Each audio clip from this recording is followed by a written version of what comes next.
What's up, guys? Welcome into Packers Total Access. My name is Clayton. You can check us out on packernet.com. Find me on Twitter at Packers_access. Joined alongside Tim in Green Bay, here to talk Packers, Bengals, Chalk Talk, film breakdown. Really excited to jump into that. I'm showing bad connection right now. I have no idea why. Tim, am I choppy at all to you, brother? No, you sound great, man. All right, good deal, man. Maybe it's just on StreamYard's side and they're throwing an error on an error, if that makes sense. So, again, welcome into PTA. Appreciate everybody making us a part of your evening. I see the chat is already filled up. I know everybody's been excited about diving into the tape here from this win over the Bengals. There's a lot of good, a little bit of bad, and we're going to talk about all of it. So if you like this type of content, make sure you hit subscribe.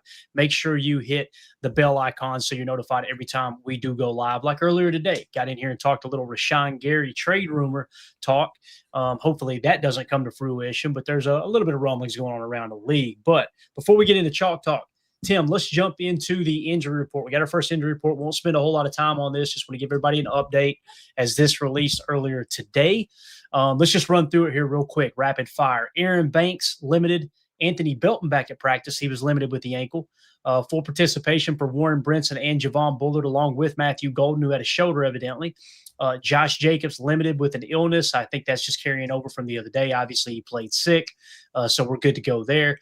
Brandon McManus, right quadricep, did not participate in practice, so I think there's a chance we do not have him for the Cardinals game. He usually kick on Wednesday and Fridays. He did not kick today. So for what it's worth, Jacob Monk, Jordan Morgan, both limited. Zach Tom did not participate with the oblique and the back. I want to say this about that too, man. He was very vocal this week, or coming out of the game rather, of how painful it was. Tim, I kind of feel like he's probably going to play, but don't expect him to practice much until that thing's fully healthy. That's kind of what I'm thinking there. That's just how I see it. Lucas Van Ness did not participate with the foot, which I think we would all agree is probably going to miss this week. Christian Watson was out there running routes in a limited fashion, but he looks like he's even closer to coming back. I think Matt Schneiden tweeted out, we may see him this week, so we'll see how that goes. Dontavion Wicks limited with the ankle, and Devontae Wyatt with the knee did not participate. I think it's safe to say he will not be playing this week as well. I want to give a shout-out to Paging Dr. Crutch, who became a member here on YouTube. Thanks for the support, sir. Tim, what do you think about the injury report here, man, with Packers? I think it's good news that Tay Wicks was limited, and clearly the ankle's not super serious. He's practicing in a limited fashion. I think Zach Tom with the oblique in the back not participating. I mean, great point, Clay. I think Zach Tom's at the point where you're not worried about him missing practice all week if that's what it takes to get him in the lineup for Sunday. So I'll take that. McMoney with the quad, I hate to say it, but I had a bad feeling about that. Anytime you got any kind of injury to your kicking leg, not a good look. But hey, we're feeling good about the new guy, right? We made some roster moves and brought him on the practice squad and got rid of our international pathway player. Hey, it is what it is, man. Whatever you got to do to win ball games. I think the big one for me is seeing Big Escalade back there limited now. I'd love to see Anthony Belton back in the fold at some point, but all in all, hey, it's football. It's, week 6 going into week 7, right? What are you going to do? Injury reports full of guys. Absolutely. Everybody's banged up this time of year. There's no doubt about that. Back to Tom. I want to say this, that maybe the route you want to go there now that Anthony Belton is back practicing and maybe he will be good to go on Sunday. What if you put Zach Tom out there? And again, keep in mind, guys, the week before Zach Tom practiced a little or didn't practice, tried to go out there on Sunday, played one play, could not do it. Didn't practice all week again, went out there on Sunday, played every single offensive snap, but he said it was extremely painful, right? So it feels like you're still trending in the right direction. Don't let him practice all week. Put him back out there. And here's what's cool. If Anthony Belton is available now, plus you got Darian Kennard, let's say you go down there in Arizona, and I'm not saying this is going to happen. You guys know how I feel about this. The worst team in the league could beat one of the best teams any given Sunday. But if you go out there and you jump up to an early lead, maybe a 10-point lead, start to rotate Zach Tom out a little bit and just see if you can, okay, let's just work Belton right in at the right tackle position, or even Darian Kennard. If you feel like you've got the game, I don't want to say in hand, but you've got the game under control. Does that make sense, Tim? Yeah, get off to a good start, right? Use your starters and then, ease him out, reduce the snap count and pull him out of the game throw a big Escalade out there at right tackle. Why not? Zach Tom is too valuable of a piece to just run him into the ground at this point in the season, right? Do what you got to do to get yourself in a position to win a ball game, and then next man up, right? Hope your supporting cast can hold it out down the stretch. Yeah, Jason Y in the chat says, do you guys know know much about oblique injuries? Do these typically linger? The vibe I'm getting is there's no extra risk of him re-injuring it any worse, Jason, or else he wouldn't be playing. I think it's just a pain tolerance thing. Yep. So, will it linger? Listening to Brian Bulaga talk earlier today, it kind of make you think it would. Although he didn't specifically say oblique injuries linger, he just kept talking about how long the NFL season is, and if you're trying to just muscle through this every single week, it's going to continue to be painful, right? So I don't think there's any chance of him injuring it any further. If that's kind of what you're asking there. That's a great answer, right? The injury might not linger, but the pain will. You're not going to get better, you're not going to get worse, but you're definitely going to be playing with some pain. So big salute to Zach Tom for even sucking it up and dealing with it, right? Yeah, definitely. Now, when we look at the Cardinals side of the injury report, listeners, it's mostly limited. Let's just talk about the did not participate. Kevin Beacham, he had rest, which we're not worried about that. Obviously, he'll be out there playing. DeMarcado, the running back, I think that's the one that dropped the ball and then got some people were acting like the head coach physically assaulted the guy. I tell you what, boy, some of these people, when you see a coach get upset and kind of smack his guy in the chest, y'all would not have liked the 90s. I'm just going to tell you right now. We wouldn't have lasted 5 minutes. We had coaches. I watched coaches on the sideline grab a kid by the helmet, throw him on the ground. I was going to say, the old grab the face mask and draw your attention. Watch him throw him on the ground and drag him across the ground. Get back up. Get up. Anyway, not saying it's right. I'm just saying the times have changed. There's no two ways about that. So we'll see if he's good to go. Zay Jones with the knee did not participate, wide receiver. And then the other one I want to mention is obviously, well, look at this. Walter Nolan actually was limited participation. That's interesting. You guys know we were big on Walter Nolan. He's been hurt pretty much all year, so they're looking to get him back some point. I wanted to mention Kyler Murray, though. Kyler Murray's got the foot injury. He did not play last week. He's showing as limited here. So that kind of makes me think he's trending in the right direction. We'll see what his injury or his status is tomorrow for sure. That may be the deciding factor there. So there is your injury report. All right, Tim. I want to dive into a little Warren Brinson. You know what? Let's wait till after. Let's do it now. We better do it now in case the stream goes down. Let's do it. I want to talk a little Warren Brinson. Warren Brinson does not pop up on Chalk Talk, guys, specifically. But the fact that he filled in there on Sunday, kind of in place of Devontae Wyatt, and it makes you wonder, why was he not on the roster the entire time? You know what I mean? Like he's on the roster, but he hasn't been active on game day.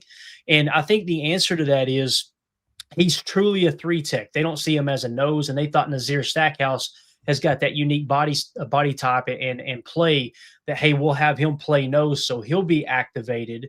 And obviously he wasn't even a draft pick. Warren Brinson was.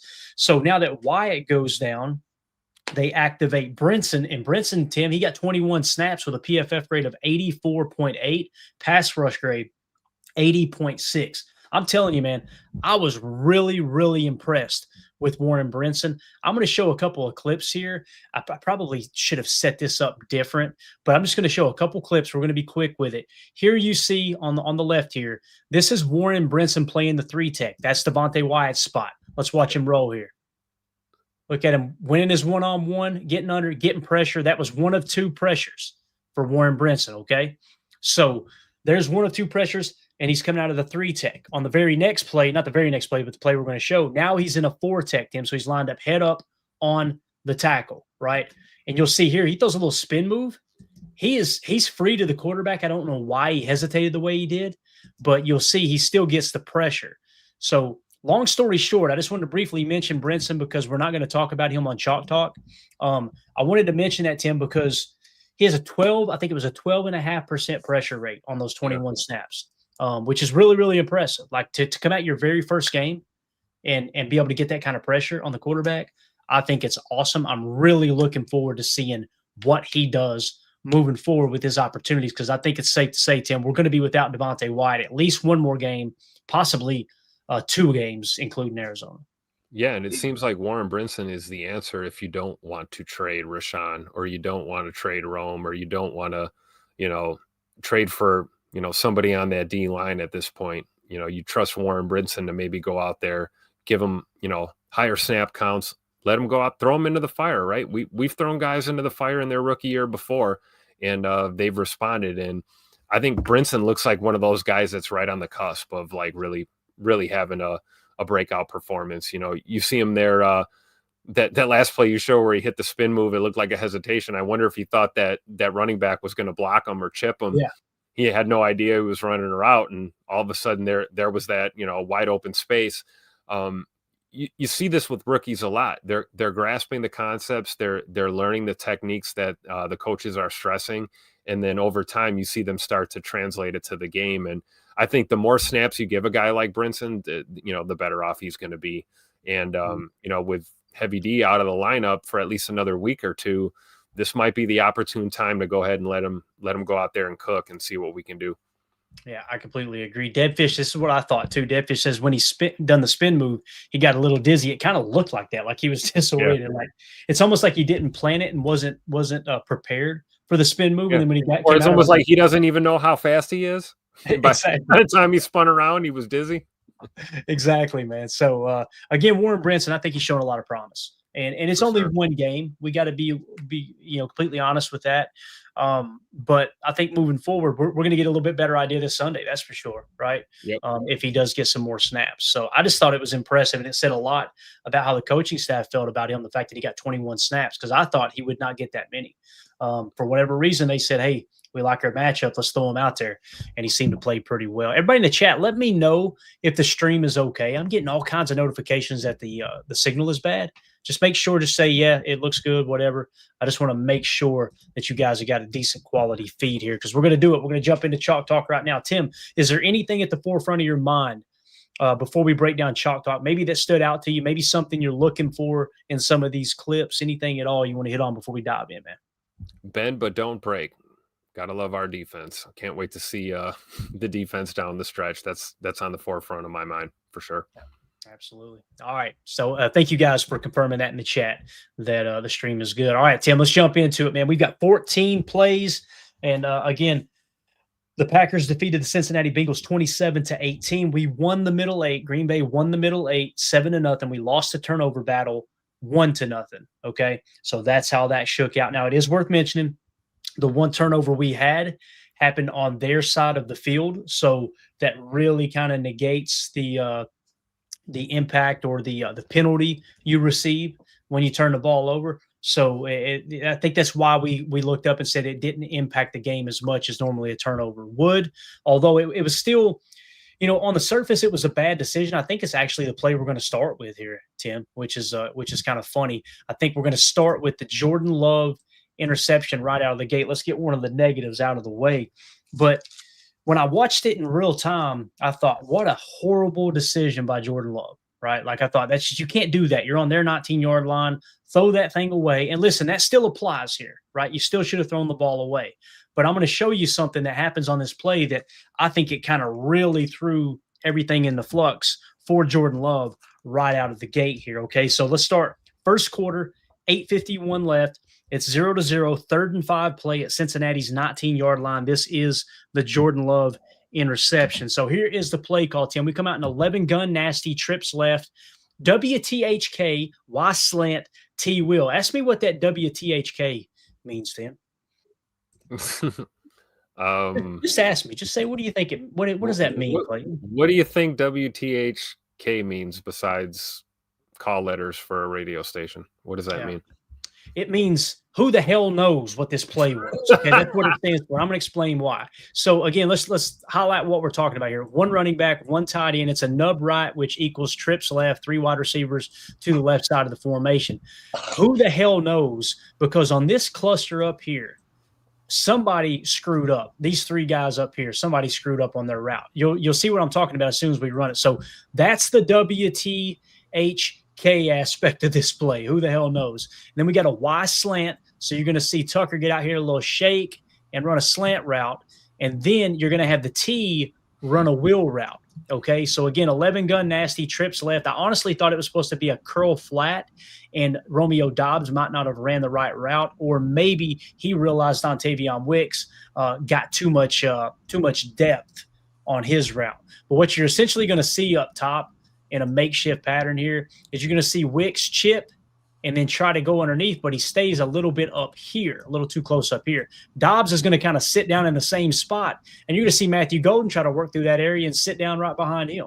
So I think what happens here is as we roll the tape, we'll go 75%. Watch Jordan. He looks right. Okay, so he's looking right at Tucker at first. I think he feels this guy kind of hanging around at home, and he knows Tucker's going to try to break to the inside. So what he does now is he looks left, and look at everybody over here. What is going on? Look at these three guys right in the same line of fire here. You see what I'm saying? And it looks like Matthew Golden got hung up a little bit. But again, at this point, Romeo Doubs says, okay, somebody screwed up. Let me just get across the field for my boy, right? So I don't know what the concept would have been. Maybe it was supposed to be flat curl. It feels like Wicks ran the wrong route. Dobbs recognized it and then tried to get out. So I think what was probably supposed to happen was you were supposed to get kind of a what we call spacing, a curl here, a deep hitch, or a comeback there. And I think Wicks was supposed to be here in the flat. I just want to point that out because that's why Jordan hesitated. Okay. So now after he looked over there and said, what the heck's going on? Now he tries to come back to Tucker. He's probably a little concerned with not knowing exactly what the defense is on this side. And by the way, he's got somebody right in his face. Okay. So now it's just, let me try to prevent getting sacked. The last thing you want to do, well, the next to last thing you want to do is get sacked back here and make it a much more difficult field goal. Now, I want to point this out too, to all the Joe Barry haters. Look, our boy winning on the wheel route over here, right? That's probably where the ball should have gone, to be honest with you. But who's number 91? Can somebody remind me? It's got to be a defensive lineman, right? Mr. Hendrickson, right? That's Trey Hendrickson dropping into coverage on a running back. But I was told Joe Barry is the only one who runs that, right? So, again, it happens every single week in the National Football League. So, if we were to rewind it back here, what should Love have done different? Right out of the gate, throw the ball to Emmanuel Wilson. Yeah, exactly. Because I think they're in a single high look is what it is. Essentially, like you've got somebody probably post safety off screen, I believe. And right here, Jordan has already moved on. He looked right first, and now he's coming back. I think if you had it to do all over again, you either throw an absolute dart right here. You got to really hum that tater, shoot that pill in there, or throw a little lob pass on the wheel route. Nonetheless, Jordan scrambles right. Now, right here, throw the damn ball away. Just throw it away. Now, It looks like you've got Rome. But what do we always say? Late over the middle. I know he's not over the middle, but at this point, you got two defenders that are trailing Romeo Doubs. If you're going to miss out here, right? And you'll Jordan's see not going late over the middle again. He learned his lesson in Santa Clara a couple of years ago. Right, and where he puts it, listen, it's a good undercut, don't get me wrong, and it's kind of a freak interception as well for the ball to get batted like that.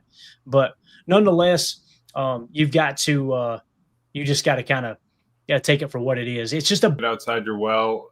You're trying to make a play, which is great, but sometimes you just get those freak bounces, and you're just screaming at the TV. But yeah, it's one of those, like Tim said, it's the Santa Clara thing. But all right, we're building on that. Okay, so we didn't throw it late across the middle. All right, next time on this, down in distance, I'm working to the right. I only have one route. There's 4 white jerseys in front of me. I'm humming that thing out of bounds. I remember what happened in Cincy. And I think that's kind of just how we just need to look at it. Is he already knew? I mean, he knew he wanted it back. He knows that it was a bad decision, but you have those in the heat of the moment sometimes. Yeah, and it's a bad throw too, Tim. You can see the ball wobbling. It didn't come out right. He's throwing on the run. If you miss outside here, the ball gets smacked out of bounds. No big deal, Yeah, you want to go to the boundary with that ball. Give Rome a chance to make an incredible highlight reel catch, or it's an incomplete pass, not a tip ball for a pick.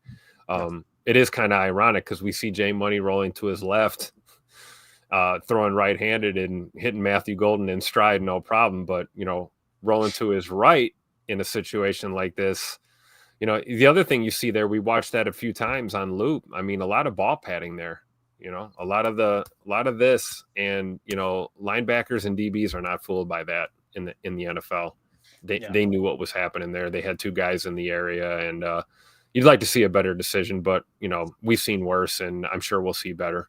Yeah, and like Coach Lynn says, he'll learn from it for sure. He knows it. That's completely Completely agree, man. Completely agree. All right, so let's move on to the next play here. Let's fast forward. First quarter, 8:39 left. So this is like almost, I think this is immediately after the interception, okay?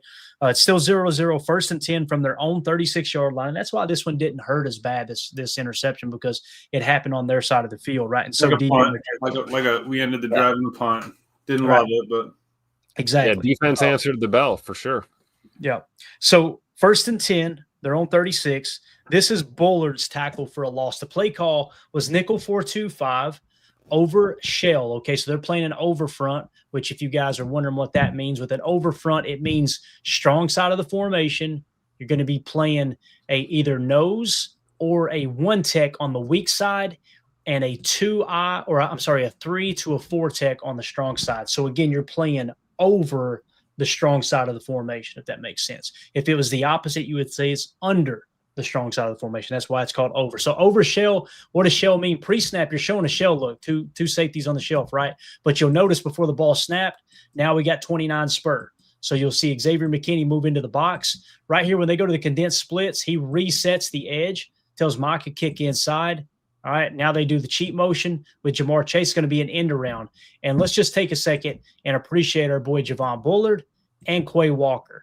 Watch how quickly they get to the ball and read and react to this. And you'll see on the end zone cam here, Javon Bullard does one hell of a job taking on a block, playing the outside half of his blocker, and making sure he does not get beat outside. That's the key to making this tackle on this play. It'd be real easy to just try to go straight upfield and make the tackle. Look how patient Bullard is right here.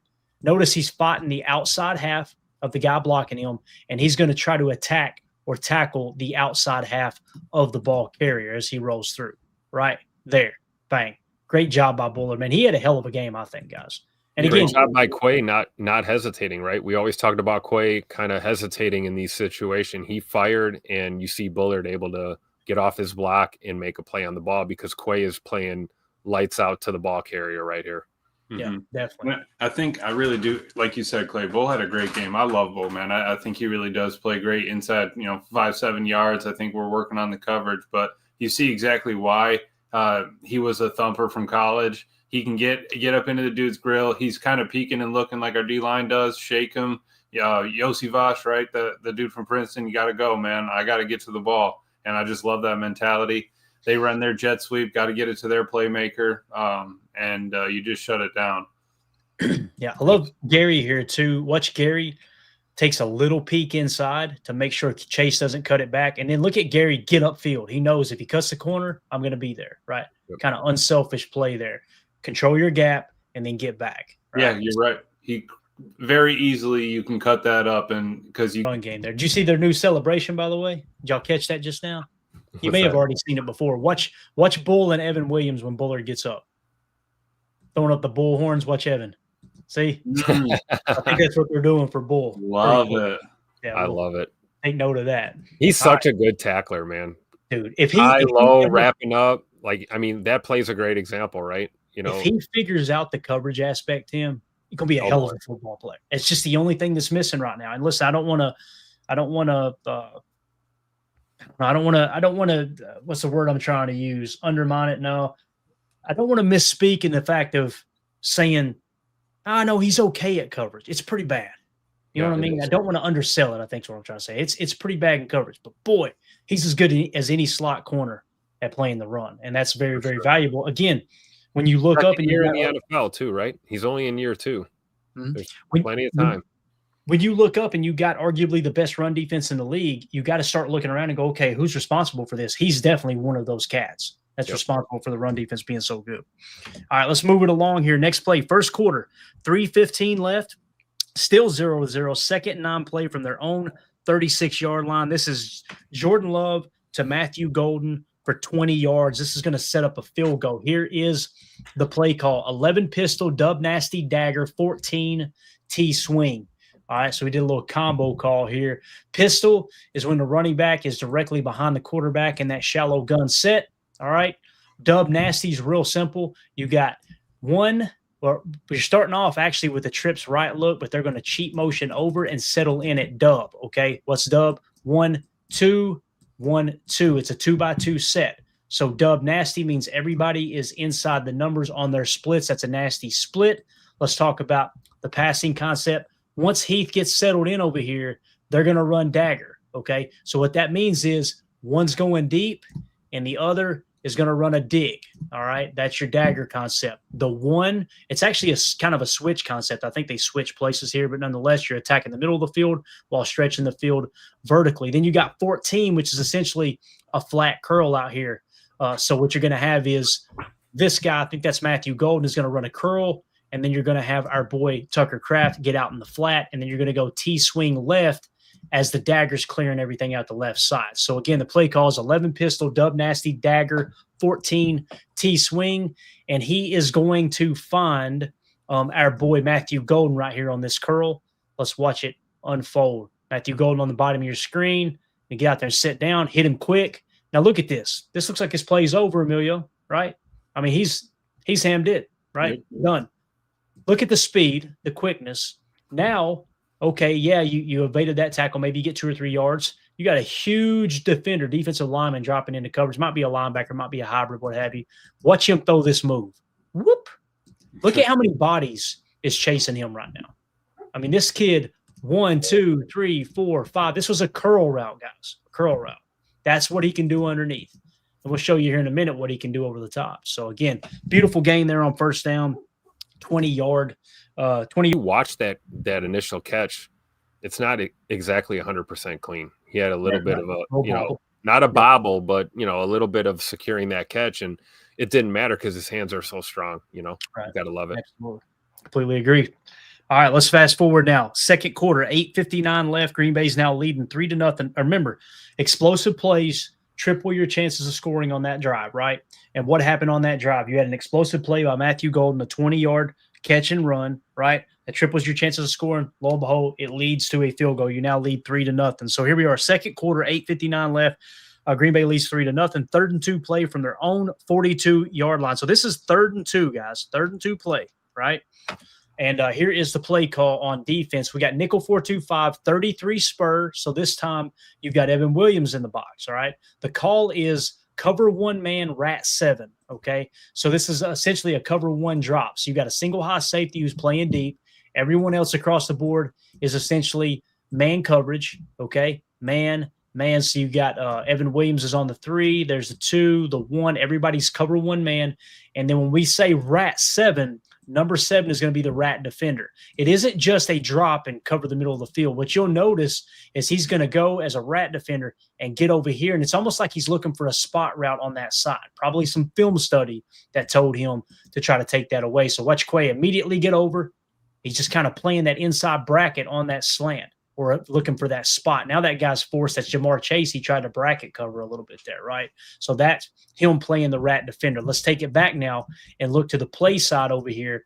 So again, you've got Bullard here in the slot, and you got Keyshawn here at corner, right? They only need 2 yards. Ball snapped, right? A little bit of pressure on Flacco. Lets it go. Look who's all over the play already. Bullard right there again. Bang. Help him make the tackle. He and Evan Williams, he physically assaulted Evan Williams and helped their boy up. So look like again, are the hats to the ball, and that's what you like to see. DJ was talking. He goes, he was saying that he likes to see little guys play big and big guys play little. Like speed wise, you want to see the big guys have that speed ability, and then you want to see your smaller speed guys play with that big guy mentality, thumping, getting out there and really, laying the lumber. And that's what I love to see. And you love it too, Tim, because this is a man coverage call, and everybody's still got to the ball, right? Pretty cool. I was just going to say, big shout out to 96 Colby Wooden. I don't know if he was in the 1 right there, but collapsing that pocket right up the middle, that helps. And then, little freelancing from Keyshawn, but like Emilio said, working back to the football, you're not washing yourself out of the play. This is a great example of cover one man working to our advantage here on a crucial down. Yeah. Kobe pushing that pocket. Everybody really pushing that pocket, wasn't it? That's a great rep. Great rep. Is that our boy Brinson? No, that's Carl Brooks, ain't it? Carl Brooks does a good job out of the 3. We're actually playing a 4 tech here. Let's watch him. Okay. Watch Carl get outside there and just continue to fight, keeps the legs moving. Yeah, just a good play all the way around, man. A good 3rd down stop there. Beautiful. Yep.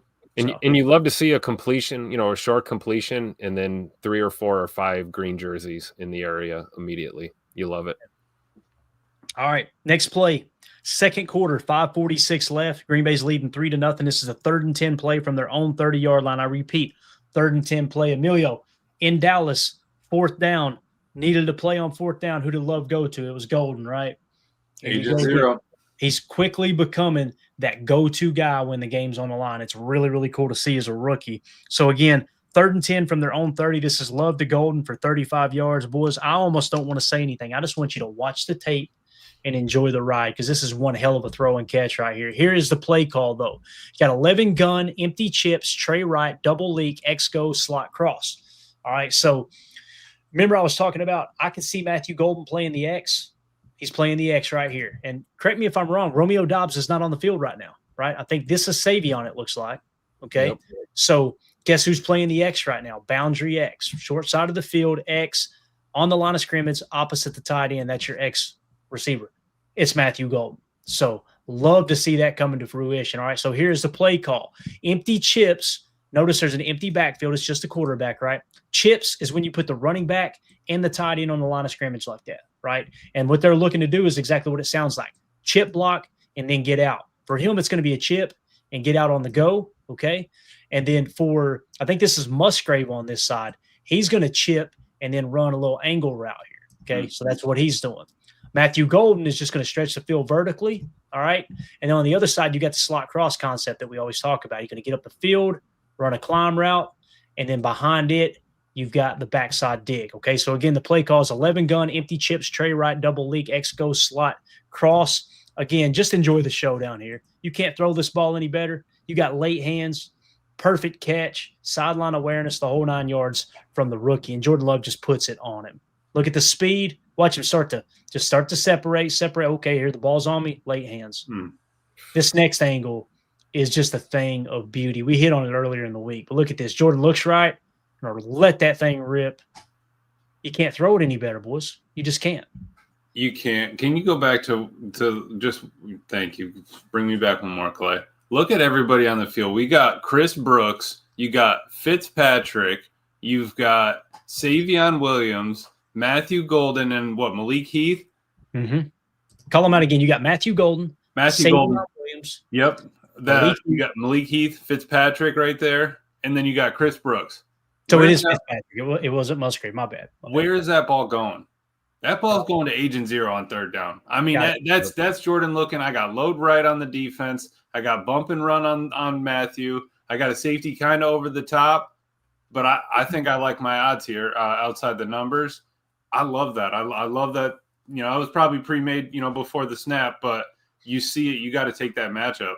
Yep. And when you see this guy flat-footed, Tim, right out of the gate, you know, Jordan, this is just all eye candy. It's just let me try to hold that guy to the middle of the field, and we're going to turn this thing loose, right? Yep, absolutely. So watch him. He's flat-footed. There's no way he's helping with Golden. We know it's single high. Essentially what it was is robber, right?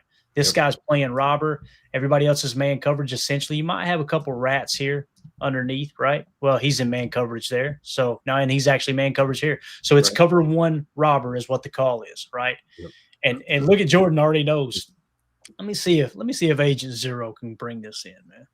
To me, everything on this play is Rasheed Walker after the chip by Brooks. Watch 30 with the chip and the release. Now look at Sheed holding just enough on that backside to let Jordan get this throw off. I mean, kind of flies under the radar. Nobody really sees that. We see the great throw and catch. Corner can't cover any better than that, man. And that was directly in front of Matt. I love the TV copy. Matt was sitting there with the little clipboard, check on that one. But I still love the fact that literally Matthew Golden was the look, that entire personnel package. Nothing against Savion, Malik, Fitzpatrick and Brooks, but you got to lean on your players there. Yeah, absolutely. Just call a shot play. It's on the play sheet, shot play. All right, if we know where we're going with the football, if we get the single high look we think we're going to get, and let everybody get a breather. We're just going to send Golden out there and go deep. Exactly. Tuck, get a breather. Rome, get a breather. We'll get you out there right after we get this first down. Great play call. We didn't see any can or adjustment, right? They just line it up and converted. Yeah. All right, next play, second quarter, 5:04 left. Green Bay's up 3-0. So this is like either the next play or one after that, after they converted on that 3rd and 10. That last play was a 3rd and 10 too, guys. So keep that in mind. 1st and 10 at Cincinnati's 35-yard line. This is Jordan Love to Josh Jacobs for 29 yards. I love this play, man. This is just backyard ball here. We're going 12 gun empty, all left, T slant. You will all go. All right. When we say all left, when we're talking about the 12 gun empty, so you got one running back, 2 tight ends, all of which are on the left side of the field. That's why we just say all left. So if you go 12 gun empty, all left, you know where they're lined up. That means your 2 receivers are going to be on the right side with kind of a twin look. All right. We're going to go T slant. So you got our boy Josh Jacobs working underneath on the slant. You're going to go U will. Okay. So the U is going to run a little will route here. And then you're going to go all go. So these guys are going to kind of stretch the field on go routes. All right. So that's your play call. And again, the Y here in Tucker Kraft is going to run a go as well, kind of work a skinny here. So the play call is 12 gun empty, all left T slant. You will all go. And what's going to happen is this is designed, Emilio, much like what you were just talking about with Matthew Golden. Yep. This is designed to get Josh Jacobs the ball in space. This is West Coast offense 101. Short passing game, replacing the running game. Let's stretch the field vertically with everybody. Look at everybody get upfield. Now look at all this space you got to play with underneath here, right? Little wide receiver X under, but we're going to throw it's going to be a little wide receiver T under, man, and just give that ball to Jacobs in the open space. Let him go to work. Everybody stretching the field. Now right here, the problem is, Tim, the protection breaks down, right? So watch Jordan. He drops back. Now he can dump it there, sure, but he still hasn't had a chance to read the defense yet. So let's step up. Oh, crap, that breaks down. And I love that he hesitates and then throw on the outside shoulder, right? This is what I was talking about last night with, the ability to stretch the pocket a little bit, step up, make those linebackers think you're going to tuck and run, and then know that you can hit your guy at the last second. I love it.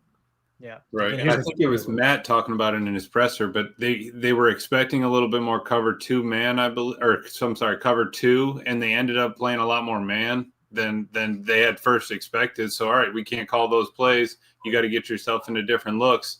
And that's maybe when you see him spread it out. All right, let's see if it's so much easier to be able to read the defense when you have everybody out to the side. You can be like, all right, who's manning up on who? You throw a motion in there. You got a pretty good idea. Yep, that was single high, right? I was trying to see that pretty cover one. Yeah, cover one man. Yeah, and there too in that situation, you've got a 1/100th of a second to make a decision, and he throws that ball away from the defender to where Josh can make a grab on that ball, keeping it safe. I love it. Definitely. All right, next play, guys. Keep in mind, after that play, that explosive, we just showed you 2 back-to-back explosive plays, one of 35 yards to Golden on 3rd and 10, and then to Josh Jacobs for 29 yards, right? So, in 2 plays, you covered 61 or 64 yards, I believe, right? Mm-hmm. And then it led to a Josh Jacobs 3-yard touchdown run. So now you're up 10-0. So here we go. Fast forward. 3rd quarter, 6:19 left. Green Bay's up 10-0. This is a 2nd and goal play at Green Bay's 4-yard line. This is the LVN sack. Now keep in mind, the play after this or a play or 2 later, they end up scoring a touchdown and making it 10-7. I just wanted to show this because this was LVN's sack. All right, let's give him a little love here. So nickel 4-2-5, we're going 29 spur. So 29 is going to be playing up in the box. We're going to go with a torch stunt, which is essentially these guys are trying to work across each other's face in the middle. Okay. And the call is going to be cover 1 rat. Okay. Cover 1 man, 56 rat. So essentially you've got cover 1 man and 56 is going to be your rat defender hanging out in the middle of the field. Okay. So again, nickel 4-2-5, 29 spur, torch stunt, cover 1 man, 56 rat. Watch our boy LVN down here. 90% of the play calls when teams get inside the 5 on the Packers, it's going to be a man coverage call. You may get some match looks. You might get some red 2 looks. Mm-hmm. You'll get a whole lot of 0 coverage. But in this case, I think it's a cover 1. Yeah, so there you can see they're going cover 1. But what's cool is they're kind of bracketing Chase's side. You see the safety bracketing towards Chase because they know we got a 56 rat. He can help here. But you're really trusting Keyshawn to work on an island over here, right? The rat's probably going to help with the 2 on the right side. Look at LVN already, though. Flacco just got the ball, and he's already won. Like, it's an unbelievable rep. Wait till we show you the box cam here. Smoking LVN left tackles like lung darts, baby. LVN is looking damn good, man. I'm telling you, he's turned the corner this year. So you see him. Look at the quick first step too. By the way, you talking about time in the snap. Watch LVN right here, guys. He's in a wide 9 right look.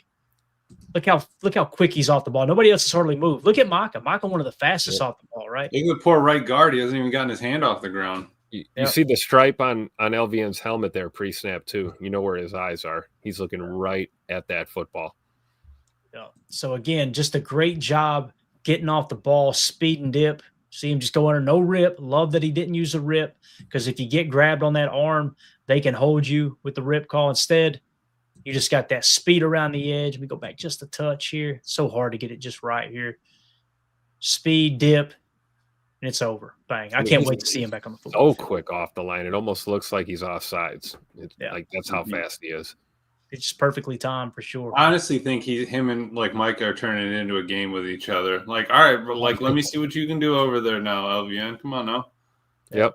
And then just when somebody figures it out, we run that overload. We put them both over there on the same side. Love it. All right. So there you go. There was LVN sack. And again, man, we usually don't show those type of plays if it just leads to a touchdown. But I wanted to highlight that because I thought it was great. Great job just showing that he's now got that speed dip movement along with his bull rush that we know is kind of his go-to. So Flacco throws a 2-yard touchdown pass. That makes it 10-7 Green Bay. Let's fast forward now. 3:22 left in the third quarter. Green Bay's leading 10-7. 1st and 10 from their own 45-yard line. We get our first running play of the day. This is an 11-yard run by our boy Josh Jacobs. I love this play design. We got 21 pony, also known as 308. You call it 308 pony, but it's a 21 personnel. 2 running backs. We're going Y flex, so your tight end is all the way up at the top of the screen, flexed out wide. You do that with the intention of possibly catching a man coverage call and walking a linebacker out there. If you get a linebacker out there, now you get a safety in the box. That weakens their run defense. In this case, I can't tell if it's a linebacker or a safety that went out there. That's just predominantly what they do to try to make this work. Okay, so you got your pony package. And what you're going to have here is a 42H sift, okay? So 4 is the running back on the right, all right?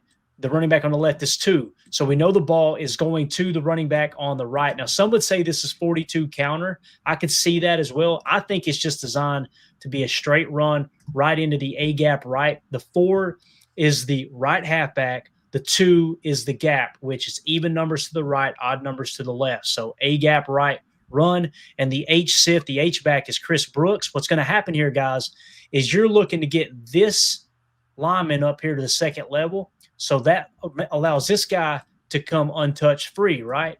Well, that's where the sift comes into play. The sift with Chris Brooks is going to come over and block down on that. All right. So again, 21 pony, Y flex, H sift, or 42 H sift. Emilio, it looks a lot like a split flow, right? I was just going to say a little inside zone split flow kind of, but just that's why you have Chris Brooks, right? Get him upfield, get him out of there. Tom just doing his thing. But yeah, I like the play concept. Sometimes you need to get a little bit more action back there just so it's because, I mean, it's such a telltale sign, right, Clay? You got Jacobs to your right. All right, I'm going to hand it off. He's probably going to come across my face a little bit, and it's, going into the line behind me. So I like having that 2-back set there. Yeah, and when we get to the box cam here, and just Josh Jacobs making things happen. But if we go to the box cam, notice tell me if you think it's counter or not, Emilio, because usually with counter, what you'll have is a running back will step and bounce, right? Right. In this case, to me, it looks like it's designed to go A-gap. Yeah. And it looks like Jordan Morgan's trying to seal that off. But this guy gets back here so quick, I think Jacobs knows. And plus, you got these eyes in this gap. This is what Jacobs does so well. He's going to recognize this defender and go, you know what? Let's just put our foot in the ground and get back A-gap right. And that's what he does there. So it's actually, I guess it would have technically been B gap, but it was designed to be A gap. It kind of just looked like an little inside zone split flow, and you're right, just not as much of a sell, and you didn't really get any pulls from the guards or anything like that. So there wasn't any of that action really selling a counter. So I like the play though. We needed to get our running game going, even if it was the Bengals. Like we needed this as a team. Yeah, we can do this. We can get to the second level. Let's start doing this. Yeah, definitely. Imagine if Jordan would have pulled that out. and ran it. Oh, yeah, I know it. And those plays are so tough, Tim, because it's like Yeah. every time they hand it to the running back, it looks like if the quarterback keeps it, he's off to the races. Yep. But whenever he keeps it, you notice they close so quick. You know what I'm saying? Exactly. And he's reading that DN there for sure. Right. You know. No doubt. The DN, it's like you want to attack the mesh point. I thought he'd done a good job getting back there. If it's ever in question, if you ever have a doubt on whether you read the crashing in right or not, just give the ball to the running back, get the hell out of the way. What you don't want to do, keep that ball, misread it, and get smacked in the mouth, right, on a zone. And great job by Josh Jacobs too. You know, allowing Brooks to come over and make that block, being aware of the mic, and you know, chicken salad out of chicken. You know what? Exactly. In that play, positive gain. Love it. So you're seeing Jacobs heat up. I think this is later on in this drive. So now we're going to fast forward to fourth quarter, 14:56 left. Green Bay's up 10-7. It's a 2nd and 7 play at Cincy's 14-yard line. This is the Josh Jacobs 14-yard touchdown run. What we got here, guys, real simple. 11 ace, dub nasty, 22 duo. So this is really, really simple. Ace set is one running back. That's all that means, single back set. All right, dub nasty, 1-2 by 1-2. You're going strong right with the 11 personnel. Everybody's in a nasty split, everything condensed. Now, notice when you got defenders outside of those condensed sets, then you're going to really like your hat count in the middle for duo. With duo, it's real simple, guys. It's double, double, double, double with vertical displacement. So what you're going to have is Jordan Morgan at right guard is going to get inside, seal. The patience he shows is excellent. He shows crazy patience, last second get out and dig that backer out of the play. And again, 22 duo, it's a one running back set. So that running back's number is 2, and we're going A gap right, 22 duo. So duo is double, double, vertical power. Let's roll the tape. Look at Jordan Morgan. See him seal it. Great job. Elton does a great job too here, sealing his double team. So you got 2 double teams. Now look at Jordan Morgan. The whole time that he sealed off that double team, his eyes are on that backer. And the patience he shows is great, right? Because if you break off too early and that guy slides back inside, it blows the play up. Now watch how quick his feet get out here. Bang, get a hand on that backer. If he doesn't get a hand on that backer on that duo set or that duo run, that's who's hitting Josh Jacobs right now. Instead, cover 2 man there. Pre-snap. Yeah, I'm not even sure, to be honest with you. There's the duo, though, right? And then, of course, you're going to get a block and then break off and try to seal 44. And what you're going to do with 44 is just get a hand right in the chest. Look, see how he's looking at him right now? It's like just working to him, right? And then give him that little shove. That's what springs it. He can block. That's I'm telling you. I mean, look at Jordan Morgan jumping around and stuff. He was he's fired up. Before he even got in the end zone, right here, he starts jumping. Let's go. Come on now. That's how you get excited. You get the big O lineman open up a crater like that. That's how you get the team hyped up, and you know you can rely on that. We can build from something like that. And listen, you guys know I've been critical of Jordan Morgan. I've also been critical of Matt LaFleur. Like, hey man, he needs to play the left side. He looked good at the right side. We also need to mention though, curb the enthusiasm a little bit. Bengals don't have a good interior defensive line, right? So you're going to play much, much better defensive tackles moving forward probably. But you got to give credit where credit's due. I mean, that was the assignment he was given. He played damn good, played really good football on Sunday, man. Great opportunity for him to kind of, get his legs under him in a position that he's not normally accustomed to or comfortable with, right? Like you said, to your point, the Bengals aren't, they're not the best team in the NFL, especially their O-line or their D-line. But to see Jordan Morgan playing that well at right guard is a breath of fresh air for sure. Yeah, definitely. All right, let's move along to a negative play, okay? And this isn't the harp on the negative. This is just simply let's learn from it, okay? How many times did we hear it, guys, coming out of that game? I heard the call-in show was horrible. We don't do a call-in show because we would get canceled so quick with our degenerate listeners. I'm just telling you right now. But that's all good. And that QR code, Packernet After Dark, just hook up with Ryan, Packernet Podcast. Get Ryan's show canceled, all right? Not ours.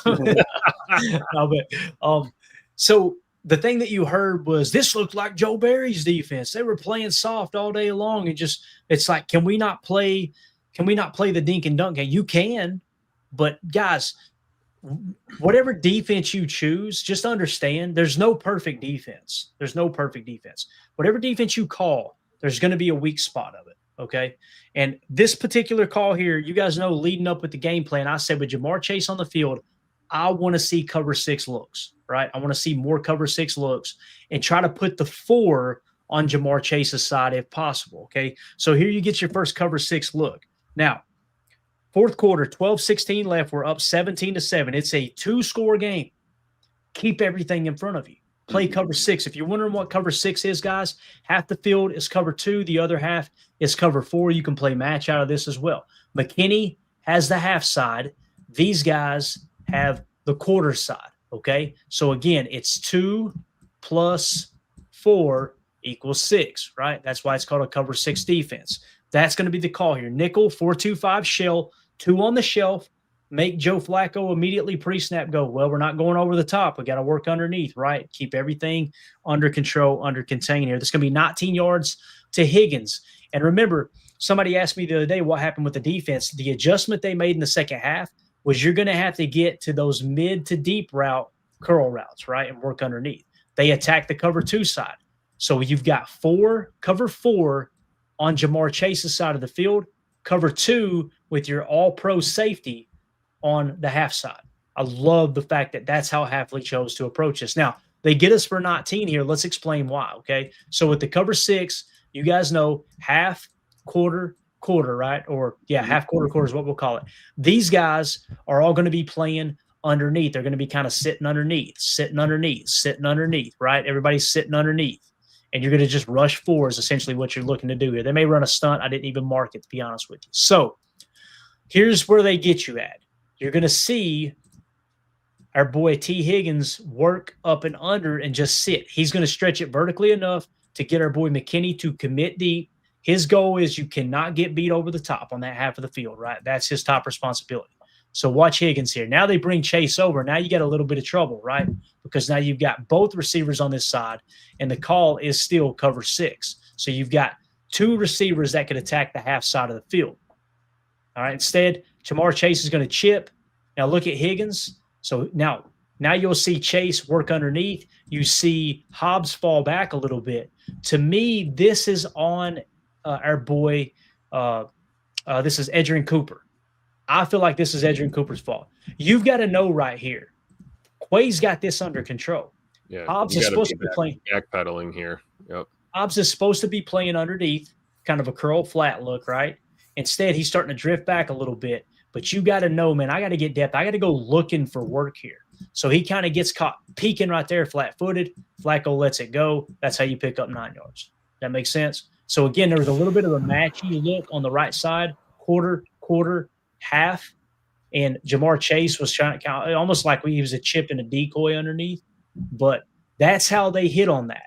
So if people want to complain and say this is a Joe Barry style defense, you let them nickel and dime you. Guys, you're up by 2 scores. It's the fourth quarter. The clock is your opponent. What do you guys think about that? Do you disagree with it? Is that what you're seeing there, Emilio? Is that the defense you're seeing on the field there? Yeah, and it's tough because on that 2 side, most of the time Hobbs would be playing like that flat a little bit more, and then Edgerrin Coop would kind of have that hook curl. You have a little bit more depth on the 4 side there, but you're right. I think Coop kind of got caught in no man's land there. It's tough though when you brought Jamar Chase over. I think Coop got a little, maybe they made a quick check there, got a little worried about something, and then when Jamar chipped and didn't actually run a route, I think that kind of put Coop in limbo there, where he couldn't decide if Chase really did go vertical there, I got something to do, but he was maybe relying on Hobbs for Higgins for a second. And then, that's just a communication thing. I think it's perfect teaching tape for them to, get their eyes on and say, all right, if this happens again, how are we going to beat it, sort of thing. Yeah, Tim, it's almost like you could see Hobbs react when they flex Chase over. Yeah. And he started backpedaling a little bit right here as he comes over. You can see Hobbs backpedaling. Because my first go through on the film study was I was looking for a little bit of a chip from Hobbs there on Higgins. Mm-hmm. But if you look, he's right at that 6-yard, 5-yard bump zone kind of area. And he did, right? Tried to throw that hand to him, but it's just not enough when he was already in bump and run, ready to shake the guy. But when you get Jamar coming over, all right, I gotta adjust. And then I think Hobbs also got kind of caught in the middle too. If you're playing the flat, play the flat so that Coop knows, all right, I think they were kind of both at the same level there. Yeah, absolutely. And I think you got a little bit of a hybrid match defense here because they're playing spot drop on the left, and then up top you can see this becomes matchup here, right? If they go vert, that becomes man coverage on down the field. Yeah, right? I think coach was wondering if that 4 side was in palms or not. Yeah, and Palms is match, right? Am I thinking right? From what I know, yeah. I'm pretty sure Palms, and it depends on who you talk to. Coach, when you say Palms, let me do a quick little, and everybody's a little bit different here. Let me see real quick. So unless you're spot quick drop. AI breakdown is split field zone match defense with the cornerback and safety work together to cover the 2 wide receivers to their side of the field, with the key read being the number 2. So there you go. Yeah. Yep. So it probably was a Palms. It's definitely match. Yeah. So props to Nate Hobbs for, kind of covering 2 guys at one time. And Tim, you could tell that he was coached this week. If you were unsure, get beat underneath. Yep. Right? Yep. That's what you should do, right? So again, that underneath is Jamar Chase, top 5 receiver in the NFL for sure. Yeah. And I think Xavier McKinney got all this depth here. As soon as he seen Chase come over, he went, no, we're not getting beat over the top. And this is on the half side of the field, right? So let me get enough depth that I can make a play on this ball. Yeah. And knowing McKinney from last year, he's probably going, let me get about an extra 10 yards off, try to bait him into throwing a shot over here. You know what I mean? Yeah, exactly. He did that all year last year for sure. So or baiting Chase to go vert right there instead of there's some kind of choice involved. Yep. Yeah, and it's not like you can work a Tampa 2 in there to get that linebacker to have that depth. You're kind of stuck in limbo when you pick 6 because you don't get that middle field depth up the center. But I'm not mad at him. I think it was a good route and just a veteran quarterback putting it on him. Yep. You hit it on the head right there. That's why they traded for Flacco because Browning's going to is Flack. Go where the hat count is, and you guys just find the open space to get open. I think that's what it was. And you know what? Hafley's going tick, tick, tick. Yeah, y'all keep doing that. It's cool. It's all good. Yep. So that would lead to a field goal, a Cincinnati field goal. So now it's 17-10. Now we're back to a 1-score game, right? It's going to get interesting. Well, fourth quarter, 8:24 left. Green Bay's leading 17-10. 1st and 10 at Cincinnati's 35-yard line. This is Josh Jacobs with a 16-yard run. The reason there's no plays leading up to this, we literally nickel and dime them. We were 4 yards, 6 yards, 5 yards, 7 yards. They just went right down the field on them. We got 11 ace, dub nasty, 22 duo. Guys, this two play sequence that I'm going to show you right now is just a thing of beauty. You're going to see the same exact look 2 plays in a row. One's going to be 22 duo in this play. The next play is going to be a 22 play fake. So this is what Matt LaFleur does best. He's setting up the touchdown pass to Tucker Kraft on this play right here. 11 ace. That's not checkers, right? You're always a couple moves ahead. Bingo. 11 ace dub nasty, 22 duo. Okay, so again, everybody in those nasty splits we talked about, we're going duo again. You're looking double here. This is what we scored on. This is what we just got an easy touchdown on. The same exact play. I think you just flipped the receivers. Yep. So let's watch it unfold here, right? Ball snap. You see the double, right? Double team. Nobody gets vertical power here, but they just kind of hold the point of attack, and he's just going to bounce this thing outside, break a tackle, run through another dude's face, carry him, 6-7 more yards. Josh Jacobs is unbelievable, man. Can we circle Big E here? Great work by Big E, man. Washing it out, right? Yeah, man. Yep. Love it. And again, Morgan, right? With Tom, little combo. Look at Tucker. You want to talk about a hell of a block? Watch Tucker right here. Let's roll it back at these guys. So. Hey, we got to get a screenshot from that one. That's a new 2025 arm from Josh Jacobs right there. Got to love it. So we all remember the one when he retired Tyrann Mathieu last year. So we got to update the screenshots now. So remember that last play, right? 22 duo. Now we're going to come back. 11 ace, dub nasty, X to wing, 22 fake, switch cab, 17. All right. And this is beautiful because, look, you just ran the ball down their throat, right? And now you're going to come back. This is on a 1st and 10 play. So 7:33 left. Green Bay's up 17-10. 1st and 10. Cincinnati's 19-yard line, okay? And watch what happens here. You're going to love this one, Emilio, since you like blocking wide receivers, right? I love this look right here. Remember we talked about, you guys can go back and watch our Savion Williams Chalk Talk episode. And one of the things we said was he gives you multifacets to his game, one of which while Christian Watson is out with this injury, Christian Watson is typically the guy that lines up in the wing. You can do that with Savion. He did it. We seen him do it at TCU. We showed it all over the tape going, man, he can really line up in there. He's big enough to be a tight end, just like Christian Watson is one of our better blocking wide receivers when he's healthy. Get him in there on the wing, okay? So we're going to go 11 ace dub nasty. The X receiver is going to shift to wing. He's going to cheat the wing. That's Savion. So he's going to cheat in here before the ball snapped, okay? And then here's the play call. It's going to be 22 fake, okay? So we're going to fake that same run to the right. All right. So now you got a fake play action pass. And the play call is going to be switch cab over here. So what they're going to do is they're going to switch it out. And I believe he's going to run the drag route. And then this is going to be the dig behind it. Okay. If not vice versa, but they're looking to switch at the snap of the ball, because if you're in man coverage, in this case, I don't know if they are or not, you can really get those guys tied up. So 22 fake, switch cab, and then it's going to be 17. So what's going to happen is Savion is going to shift over into the wing, and then he's going to give you a deep corner route to clear it out, right? Tucker is going to block, and then he's just going to hit the flat here and leak out, right? So you get the play fake that gets all these linebackers looking in the backfield, after you just ran the ball down their throat pretty much the last however many series for offense. Now you're coming back to this 22 fake. So 11 ace, dub nasty, X to wing, 22 fake, switch cab, 17.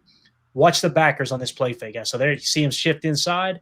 Now they're probably thinking, this big hog molly of a receiver is going to get in and try to dig us out, right? That ain't what happens. Watch the backers. Look at all of them. Look at where they step. Everybody, right? Look at this poor bastard. Look at him. They're all committed. Look at their lean, right? So now there's the play fake, and then look at Tucker. It's already over. Game over. Yep. Now it looked like I think you were right. That looked like single high man again. Yeah, may have been. So look, 27 just getting drugged down the sideline. Look at my boy over there just hanging on for dear life, right? And then Tucker runs through the other cornerback. So the box cam will show you an even better version of this. All right, here we go. So watch it. Imagine you're on defense, right? Oh, crap. Here comes that 22 look again. Look at the duo, guys, right? Same look. Mm-hmm. It's simplicity with the illusion of complexity. That's right? A full sell. Look at the lean. We're trying to engage. We're getting double. But remember, we can't get past a yard, right? The only person that's really taking a step back is Rashid. But all those linebackers, go back a second. Look at Jordan stick the ball out there. You got to sell that. You got to give him that eye candy, stick the thing way out there. All right, bring it back in. Let's go. Yep. Everybody. You see them yeah, all. Mike, Sam, and Will are frozen on that play fake for sure. And then Jordan knows got to get it out quick. Bang. Now let Tucker do his thing, which, by the way, let me give you guys a key statistic while I'm thinking about it here. Shout out to Rob Westerman, our buddy over at GBP Daily. Good things happen when you get Tucker Kraft football. Tucker Kraft has a perfect 158.3 passer rating when targeted this season. Wow, perfect. Get him the damn ball a little bit more, please, Matt LaFleur. Thank you, sir. So here we go. Let's go 50% here. And let's watch Tucker Kraft take this cat to the rodeo. Look at this. Come on. Look at our boy. My favorite is the end of that play, though. Right there. Left shoulder right to your jawbone. Good luck, brother. You got you smacked that safety or corner, whoever it was, in the mouth, right? This guy's ass over tea kettle, right, on the ground. Just love it. Somebody going to have to give me a screen grab on this one. You guys get a chance. Screen grab it. There you go. And by the way, can we just give a shout out to our boy Savion Williams? He said, "I'm an accessory to murder. I ain't going down for this." My hands are clean, sir. Man, yeah, I didn't hurt nobody on this play, but they should. I was just running a corner route. I don't know what happened, sir. So again, just Tucker Kraft doing Tucker Kraft things, man. I remember jumping up and down, screaming right about here. He catches the ball at the 17-yard line, and I'm like, "He's gonna score!"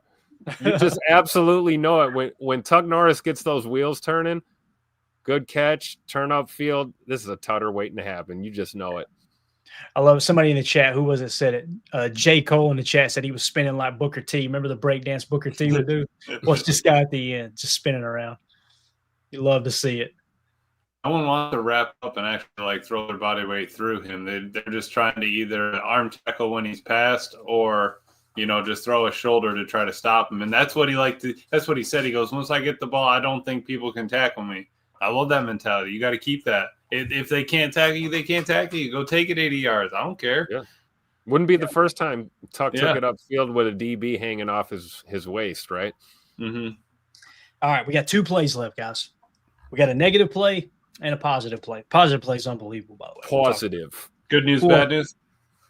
Yeah, this is the bad news right here, okay? So this is fourth quarter, 4:11 left. Green Bay's up 24-10. 4th and 5 play at Green Bay's 19. This is the Flacco back shoulder throw, whatever you want to call it, jump ball one-on-one to Jamar Chase for the touchdown, okay? This would make the score 24-18 after this play. So let's talk about what the play call is. We got nickel 4-2-5 cheetah, coffee house, 33 spur, cover 1 man, ET, rat 7, will fire. So this is a cover 1 man will fire is essentially what it is, okay? So if we were to try to draw this up, first of all, let's talk about what all that means. The nickel 4-2-5, you guys know, cheetah package, right? Cheetah package is typically Rashawn Gary, LVN, and Micah Parsons on the field together with one of the edge defenders playing the 3 to 4 tech, right? Guess who it is? It's Barron Sorrell. So that tells you a lot about how they feel about Barron Sorrell. With Lucas Van Ness being out of this game at this point, right? He basically replaced LVN in the cheetah package. That's kind of cool. I thought that was cool that, okay, we've identified that now. Look for Barron Sorrell in the cheetah package if LVN is missing games, right? So 33 spur, you know what that means? It just means Evan Williams is going to roll up into the box. I think he does it a little late, right at the last second. Everybody in. Okay, so here he comes, right? Coffee house. Emilio, explain to him what coffee house is. Coffee house, also known as double mug, double barrel, if that. But you got both backers stacked up kind of over the shoulder of the center, either side of them, mugging him. They can drop into a 3, into a 2. They can both go. They might have a man coverage, but like you said, cover 1 man. Those linebackers are going to have responsibility. Most likely, tight end running back will split. Whoever's on my side of the field will take halves and go. And here's how it lines up, right? There's your deep safety, right? Evan Williams is going to come up and play man coverage on the tight end. So the is dropping. Yeah, gotcha. They're both showing blitz, right? They're going to run an ET stunt, which is essentially, it's going to be kind of hard to draw this up, but the tackles are both going to work inside, and then Gary, I believe it was, is going to look to come around, right? Like this, okay? So now let's erase that off, and let's talk about Rat 7. So what's going to happen is Will fire. Again, who is the Will linebacker? There's your tight end. That's the strong side of the formation. That makes, in a nickel 4-2-5, your strong side backer is actually your Mike, and the weak side is always going to be the Will, okay? So what you've got is Edger and Cooper blitzing. So what it turns into is a 6-man pass rush, okay? 6-man pass rush out of the cheetah package with Sorrell playing the cheetah, okay? And then you're going to have a jab and drop here from our boy Quay Walker, who's playing rat backer, which is rat 7, cover 1 hole, cover 1 drop, whatever you want to call it. Rat, there's a little bit more to rat. That's a term that gets used a lot by Nick Saban. When you're playing a rat defender, like I took some notes the other day, the rat typically will play back to the sticks. In this case, you're looking at a 4th and 5 play, so he's just looking to get about 5 yards depth. Now, what you'll typically do if you're playing rat, when you're in man coverage, if the 2 crosses your face on a shallow, the backer, the rat, will pick that up, and the guy that was trailing will fall off, and he'll play rat now. That's why it's you don't know what you're going to cover until the offense declares what they're actually doing. Therefore, the offense can't know what you're doing, not knowing which defender is the rat defender, okay? You'll use a lot of pre-snap man coverages or pre-snap motion to determine who the rat is sometimes. But most of the time, the rat defender will be opposite of the T is typically how it works. Not always. So it just allows the other defenders to fall off, and you can kind of play. It's almost like a match principle, if you will. So with that being said, that's the play call. Nickel 4-2-5, cheetah, coffee house, 33 spur, cover 1 man, ET, rat 7, will fire. That's a lot of lingo for something that didn't work, right? But here is the back shoulder throw. Watch up here. Now you'll see McKinney, he's shading to that side. And he gets there, he just gets there a second late. That's not a knock on McKinney. He plays this the right way. The way this is designed is this guy's playing outside leverage, and you're looking to funnel him towards the inside safety. But that's Jamar Chase. Jamar Chase is going to go, I don't care that you're in cover 1 man. I know you're playing outside technique. I'm just going to go up here and beat you. Some receivers are that freaking good in the league. Unless in this case, Emilio, you wanted to go double X, right? You basically say, all right, we're going to take the safety and bracket cover with the corner on the X, which is Jamar Chase, and just straight double team man. But now you might as well be in a zero look because that rat defender can't get deep enough to play deep safety. So. You're losing any sort of deep safety valve there, but with that double bracket, that's tough. You're putting a guy on an island with cover one, but you're hoping that you can win. It's 4th and 5, right? You're also probably not expecting a shot exactly to the end zone, and you're hoping that blitz gets there in time. Yeah. Can we go back pre-snap real quick? I just had a question. Yeah, man. So you're pressing up, you're Keyshawn, you're pressing pretty close to press coverage here, right? Yeah, that's what we call mirror match press man. Mirror match press. Okay, so there's no jam off the release then? So notice here at the bottom, these guys are playing press man. Watch the guys at the bottom. They're actually getting hands on, right? Their hands. Now, if you'll watch Keyshawn, that's mirror match press man. And Tim, I guarantee you, in the meeting room, remember we talked about Tuesday players? Yeah. When they went in the meeting room on Wednesday, they said, listen, when we go cover one man, everybody jam other than one. You play a mirror match. And with mirror match, you're up on the line of scrimmage and you're playing press man, but you're not doing it with physical contact. It's typically you want to play snug, take any smoke routes, things like that away. And then as soon as the ball snapped, you mirror every movement to him. This is why you're focused on your leverage before you're focused on anything else, probably. Yeah. And what you want to do, this is why I want to defend Keyshawn a little bit here. Guys, he can't play this any better. Like, he cannot. Watch him play this mirror match press. Watch him. All right. Just a little glance. All right, let's get out here. Look, he is in his hip pocket the whole time. Yeah. When you're in mirror match press, man, you are playing the defeat. Your eyes are on your work. I know people are like, he's got to get his head around. Can we not turn around and see the ball? This is how you're taught to play this. Now, you want to get your head around last second, yes, which he tries to do. If you're looking at that play, I don't know how the heck anybody's going to catch that ball, but he does. And he's trying to use the sideline as an extra defender, too. Mm-hmm. And he does. He works him all the way to the edge. It was a great ball and a catch from a number one. I mean, that's all it was. It was Jamar Chase going out there and doing a superstar job of what he gets paid to do. You get a split second longer, the rush is there. But look at the coverage. You can't cover it any better, man. No. You just can't. You can't. And again, he's. I mean, it's just Jamar Chase. It is what it is. Some guys are good, you know. Yeah.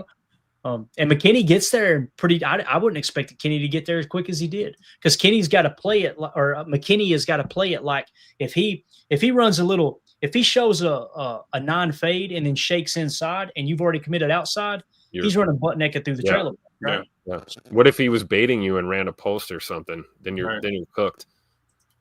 Right. Other guys get paid too. I mean, that's just the bottom line of it. And he was in his hip pocket. And right there, everybody would have been happy because they wouldn't have had their extra 8 points or whatever, and we would have got out of there with we would have had 7 or 10 points on the score sheet. And we would have had 27. Everybody would have been happy. So right, absolutely, man. That's Jamar Chase. You know, that's why he gets paid the big bucks, because he'll make those plays. Yeah, there you go. All right, final play, guys. 2:32 left. 24-18. Remember earlier in the game we showed you a 3rd and 10. Man, when you need a play, who's your go-to guy? It was Matthew Golden. In Dallas, 4th down, needed to convert to go down and try to tie the ball game up. It was Matthew Golden. Here you are. You're up 24-18, right? So it's a 6-point ball game. 3rd and 8 from your own 40-yard line. All right. This is Love to Golden for 31 yards. This is becoming a trend. I'm telling you. 11 gun, bunch nasty, nub left, 2 Trey Wright, Y leak, F climb, dagger. All right, let's talk about what all that means. So when you hear bunch nasty, that's a bunch set, nasty split. All right. Now, when we say nub left, we're just simply saying with the bunch, rather than saying bunch Trey Wright, we say bunch, and it would either be bunch or bunch nasty in this case. And then you say nub left, that tells you it's a nub tied in on the left side of the field. Okay. So again, 11 gun, bunch nasty, nub left. They're going to shift to Trey Wright. So what's going to happen is Romeo Dobbs is going to shift over here. All right. So now you're in any Trey Wright. I got that wrong. Trips right is what it should say. Trips right look is what it's going to end up being. So let's go ahead and motion him over. Right. So now you're in a trips right look, kind of that cascade. I think there's a term people use for that where they're kind of, you see how they're scattered and kind of feathered back. Yep. So it's actually trips right. Y leak. Let's talk about that first. So the Y is going to leak. So he's just going to chip and leak out here in the flat. All right. And then the rest of the play is going to be F climb. Your F is Matthew Golden. So he's going to run a climb route. All right. And then you're going to go dagger here, which is go with the dig underneath. So what do you see over and over and over? If we go to the blue here, right? This combo is slot cross, right? Let's erase it. Shouldn't erase the whole thing. That's my bad. This combo here is dagger. I'm telling you, those are the concepts Matt LaFleur loves the most. Slot cross and dagger. In this case, when you go to a tray right, trips right, bunch right, whatever it is, can be on the left side too, you can accomplish both concepts on one play. That's why he loves it. Great play call looking at the defense too here, pre-snap. Right. So what's going to end up happening is focus on our boy Matthew Golden, who's running that climb, right? What's beautiful about this, and we know this now, not because we watched the tape and just we can read people's minds. Matthew Golden said in an interview we showed earlier this week on PTA, we showed where he said, yeah, we worked on that scramble drill. We've been working on that scramble drill. This is supposed to be a deep climb. And when he gets to the climb and looks back and sees Jordan in trouble, this is a veteran move. He flattens that thing off hard to the left. So watch this whole play unfold. Jordan's back. You see everything develop. Right here, he realizes, oh, crap, nothing's there. Why does he think that way? Look at this guy waiting on the slot cross. Right? So now watch our boy Matthew Golden look up. He looks back. Now he sees our boy. It's wild that they can see this while running full speed with a helmet on. You know what I mean? Yep. But he looks back, sees Jordan scrambling now. Now Jordan can try to dump it to Tucker, but instead watch Matthew Golden go from a climb and just take it straight across the field. Watch him cut right back across the face. Little stutter. And this is when he said that earlier in the week, Tim, they've been working on this, right? On the not this particular route, but just the scramble drill in general. Right as Matthew Golden turned, Jordan's already throwing the ball. He knows where he's going to be. He knew right away. You talk about that chemistry. That's a great freeze frame right there. Amen. As soon as MG chops down and cuts that route off, Jordan's letting that thing fly. Yeah, he did. But this is the difference of, I mean, he was running right with pressure when he threw that pick. He's shuffling left, able to get at least his hips around, and he's able to spin that thing down. I liked how when you broke it down when we were at the sideline cam, you literally saw it around the 40. Matthew Golden sees that Jordan's rolling out, like you said, and by the 35, he was squared up and coming across the field. Mm-hmm. And yeah, you have a little bit of that, practice, little bit of that in game that you got in practice, which is tough to do. But you recreate that once or twice, you get the timing down. You get a feel for the players, because that's probably Jaden Reed normally, right? If he's in the game, he's running that cross 100%. So absolutely, and you're going to see Matthew Golden do more and more of that when Christian Watson comes back and plays the Z. Right. You'll probably see Christian do a little bit of this too if he's fully healthy. And Romeo dusted his guy before he even ran the dagger route. I mean, this poor corner didn't even have a chance. So you're talking about the dig, right? Yeah. All right, let's watch Romeo. The dig, yes. Watch him bend it out. This is what's so savvy about Romeo Doubs. Anybody else would just go ahead and break that thing off, right? Watch him bend out and get that corner trailing and then bring it in. Right? Watch him bend right there. Look at that. That corner. I mean, he's in a turnstile, right? So he would have been open too, but Jordan by that time, you see, he's trying to gather his senses on the ground. And that's the other thing I know, and it's just a deeper progressing route. There's not a lot. Your short option is tuck, right? So Jordan knows that he needs to give a little bit more time to get those windows open, because nobody was in or out of their break at the time. All right. Yeah, it looked like Tuck got chipped or slipped there. Yeah, that's probably why Jordan was like, "Oh crap, we gotta extend this thing a little bit, right?" Yeah, he gets knocked down. You can see the development too from Jordan here. He knows that play is breaking down, right? We're rolling left, scramble drill. He looks completely calmed. He's not flustered. Yep. Squares up and throws a dot. Yeah. So let's watch it here again. Watch Matthew Golden. Jordan's already scrambling. Matthew Golden gets his head around right here. He's got to make a decision. Do I continue this climb? And Jordan, before he even breaks off, Jordan knows, oh, we got this. Just throw to the space. Look at that. Now Golden's, look, he's already throwing. Yeah, that's crazy. Throw where he's going to be, not where he is. That is called chemistry, my friends. Yeah. Jordan was loading up, and once he saw that foot plant and he turned his head, all right, I'm letting this thing spin. Yeah. It was almost like Jordan gave him that extra. There was like that little hit right here, that second pat, just enough to let MG get all the way loose there for the completion. I love it. If we go back to the All-22 too, Coach Lynn says really good rocker step by Golden. Let's watch him on this right here, okay? Right. Whoop. Oh, man. That's clean, dude. The thing that I'm most impressed about, which most people probably aren't, is his hands. Like, listen, I love Christian Watson, but when he makes this catch, he's probably doing a body catch. Like, he knows the game's on the line. Let me just secure this thing, right? Dobbs probably making more of a hands catch. Wicks probably using his body a little bit.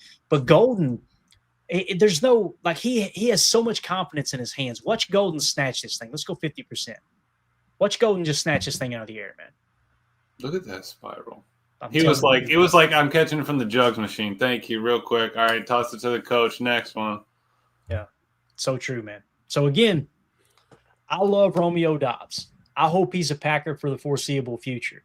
But to me, it feels like Jaden Reed's your F. The future will be Golden at X and Christian Watson at Z. And then you've got two kind of hybrid players in Dontavion Wicks and Savion Williams that can play the X, play the F. Savion can line up in the wing if Watson's needing a breather out of the lineup, all that stuff. You're starting to see everything kind of come together. So that's Chalk Talk, guys. 27-18 win. And again, why did we show that last play? 3rd and 8. It was a 6-point ball game, and that would lead to the field goal that made it a 2-score game. When the game's on the line, think play or not play. Jordan Road left. Let me just give my boy Golden just a little bit of time to get open. Pretty cool. That's a rookie out there. Just wild to think about. And they were asking him that in his interview, like, is it a big stage when you go out there and you make a play like that on, one of these downs or something like that? He's like, dude, I played at Texas. I mean, you're getting guys from the bigger schools, SEC, all that. You're in 100,000, fan stadium, and the game's on the line. They're playing under the lights. Where did the ball go? Where did Ewers go with the ball near the end of the year? I mean, it just went to Golden all year long. Yes. So it's like progression through the year. You fall in love with the hands that are catching the footballs in practice. Let's keep feeding them. Yep. Going back to Texas, right? Yep. What was one of the things on the scouting report from Greg Cosell? Matthew Golden is an ascending player. Yes. Right. I'm telling you're going to hear us talk about that a lot next year in the draft. Doesn't mean you draft an ascending player every time, but if you've got guys in the same cluster, we talk about cluster busters, right? The DJ and Bucky talk about all the time. What's a cluster buster? An ascending player is a cluster buster, no doubt about it, man. You'll look at the traits, you'll look at the RAS and the athletic scoring and all this and that. But also, if you've got to choose between 3 players and they're all at the same position, you go, okay, we're taking one of these 3. How do we decide which one's playing their best football as they're entering the draft? That's what Matthew Golden was. And again, he wasn't – I think he might have been our best receiver on the board at the time. I can't remember. But he wasn't one of those players that going into the draft, we were like, yeah, man, we need to draft Matthew Golden. We were hoping Ted McMillan would fall. I love the Emeka Egbuka, which he's lighting it up. Both of those guys are playing excellent at the NFL level. But the fact that Goody was so confident in pulling the trigger on Matthew Golden, and you're seeing it already in week 6, it's pretty impressive. So, and right now, I did a little research earlier today. Matthew Golden is the 3rd highest graded receiver of all the rookie receivers right now, okay? There were 4 players that play receiver that were taken, including Matthew Golden, okay? Travis Hunter, his receiving grade is in the 50s, or his offensive PFF grade's in the 50s, okay? Number 2 was Tet McMillan. He's grading out in the upper 70s. Number 3 was Emeka Egbuka. He's grading out in the 80s, I think, right now, or maybe upper 70s. And then it's Matthew Golden at a 69 right now.